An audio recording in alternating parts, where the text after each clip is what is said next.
Саламатсыңарбы, урматтуу балдар. Бүгүн биз сабагыбызды баштайбыз. 4-черек кыргыз тили сабагы 6-класс. Балдар, сабакты баштаардан мурун жагымдуу маанай тартуулайын. Акылдуу балдар аз сүйлөйт, акылы менен таап сүйлөйт. Зээндүү кыздар тынч отуруп, упайдын баарын бүт топтоп. Анда балдар, биринчи сабак кептик темабыз соодагер. Соодагер орус тилинде торговец деп которулат. Ал эми грамматикалык темабыз сүйлөмдүн ээси. Сүйлөмдүн ээси орус тилинде потрясающе деп айтылат. Келгиле балдар, дептерлерибизди ачып, бүгүнкү теманы жазып алалы. Жазып бүткөндөн соң бүгүнкү сабактын максаттары менен таанышып алгыла. Соодагер темасына жаңы лексика сөздөрү менен таанышабыз, активдештиребиз. Сүйлөмдүн ээси жөнүндө кеңири маалымат алабыз. Аларды өз кепинде пайдаланабыз. Өз алтынча сүйлөм түзөбүз. Тексттен сүйлөмдүн ээсин табууга көнүгөбүз. Берилген суроолорго жооп беребиз. Лев Толстойдун Эки көпөс тамсили жөнүндө таанышып, жупта, топто талкуого катышабыз. Бири-бирибизге сый мамиле кылууга үйрөнөбүз. Урматтуу балдар, силерге үй тапшырма берилген. 129-беттеги биринчи көнүгүүдө берилген сөздөрдү котормосу менен туташтырып, дептерге жазып келүү болгон. Жөнөкөйлөт, упростит.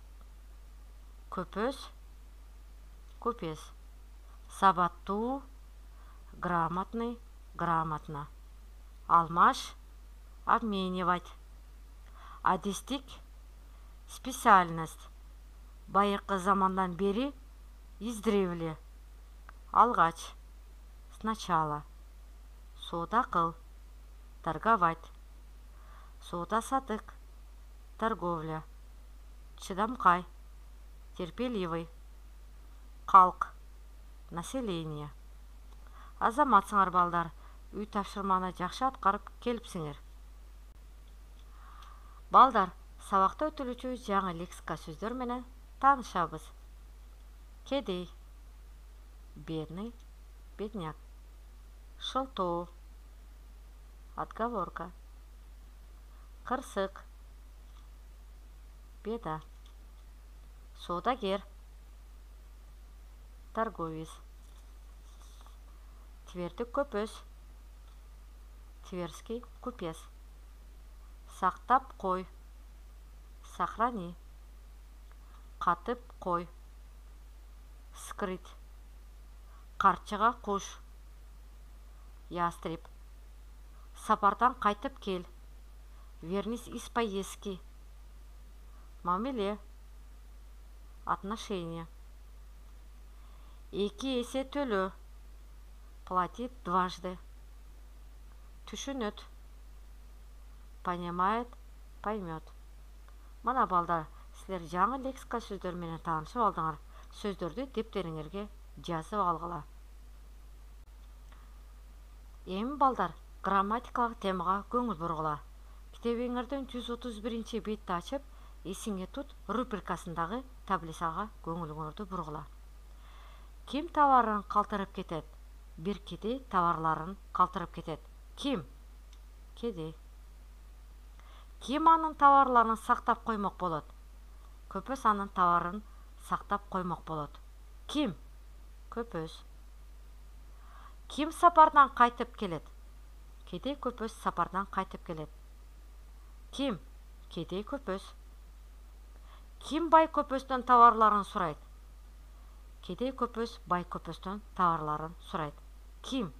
Кедей көпөс.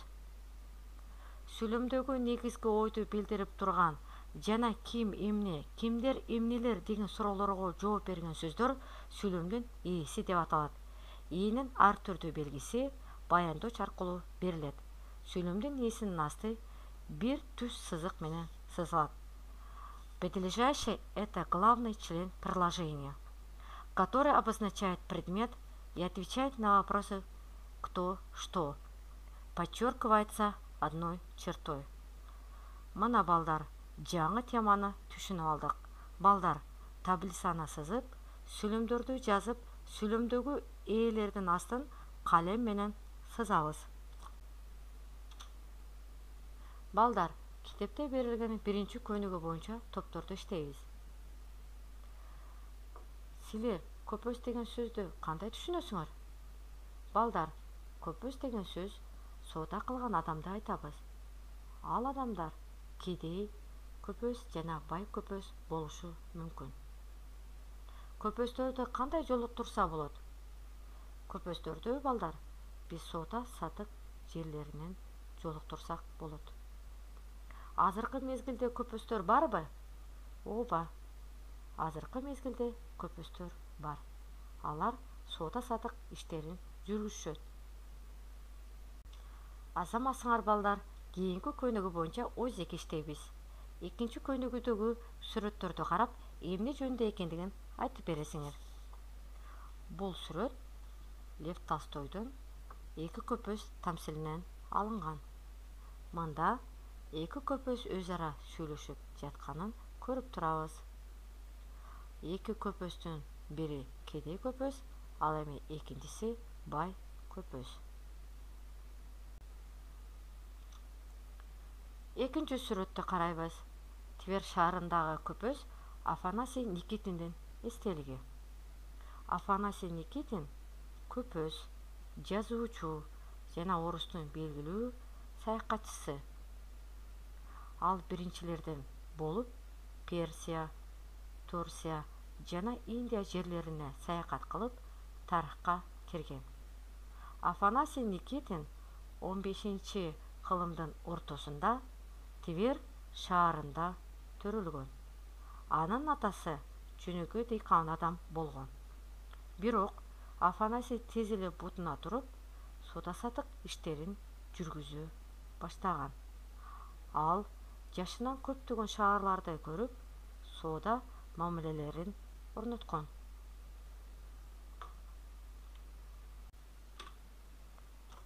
Балдар, үчүнчү көнүгүүдөгү текстти тыным менен окуйбуз. Ар бир тынымдан кийин суроолорго жооп беребиз. Эки көпөс. Биринчи бөлүк. Бир кедей көпөс алыска кетип жатып, сатып жаткан темир товарларын бай көпөскө калтырып кетет. Бай көпөс анын темир товарларын сактап коймок болот. Кедей көпөс сапардан кайтып келет. Бай көпөстөн товарларын сурайт. Бай көпөс болсо анын товарларын сатып жиберген экен, жок шултоо таап мындай дейт: кырсык болуп, сенин темириң жок болду. Ал эмне болду? Мен сенин товарларыңды эгин сактаган кампага катып сактап койгом. Ал жерде чычкандар аябай көп толуп кетиптир. Алар темирдин баарын жеп бүтүрүптүр. Өз көзүм менен көрдүм. Ишенбесең, барып кара. Келгиле балдар, суроолорго жооп беребиз. Кедей көпөс эмне үчүн бай көпөскө товарын калтырып кетти? Кедей көпөс алыска кеткендигине байланыштуу сатып жаткан темир товарларын бай көпөскө калтырып кетет. Бай көпөс товарды эмне кылыптыр? Ал эми бай көпөс товарларын сатып жибергенден соң, товарларыңды эгин сактаган кампага катып сактап койгом. Тилекке каршы чычкандар көп болуп, темирдин баарын жеп бүтүрүптүр. Ишенбесең, барып кара, деди. Кедей көпөс эмне кылат? Кедей көпөс бай көпөстүн сөзүн угуп, талашып тартышкан жок.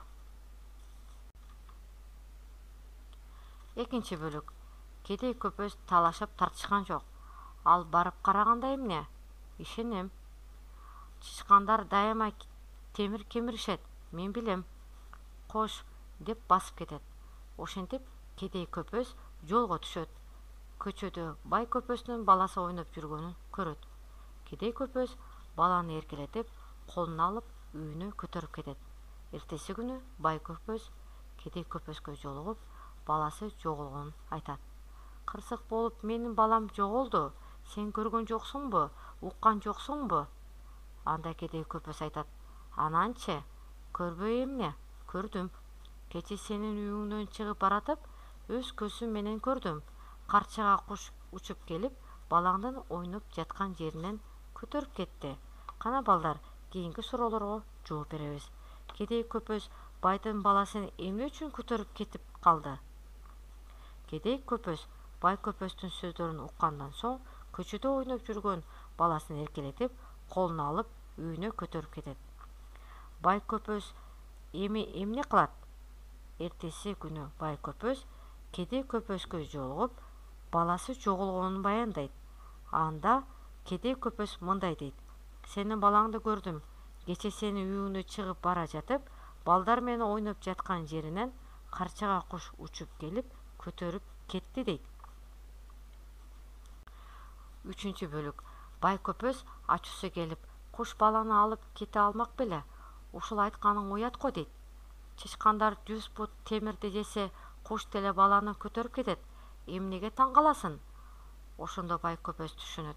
Чычкандар сенин темириңди жеген жок. Мен темирди сатып жибергем, 2 эсе төлөп берем. Андай болсо, куш да баланы көтөрүп кеткен жок. Мен алып кеткем, балаңды берем, дейт кедей көпөз. Кана балдар, кийинки суроолорго жооп беребиз. Эки көпөз мындан ары бири-бирине кандай мамиле кылышат? Бай көпөз менен кедей көпөз ушул баарлашуудан кийин бири-бирине жакшы мамиледе болуп калышат. Кедей көпөз бай көпөздүн баласын алып кеткени турабы? Кедей көпөз негизинен туура эмес кылды. Эмне үчүн? Анткени бай көпөз анын акчасын бермек эмес. Ошон үчүн кедей көпөз ушул нерсени кылганга мажбур болду. Азаматсыңар балдар.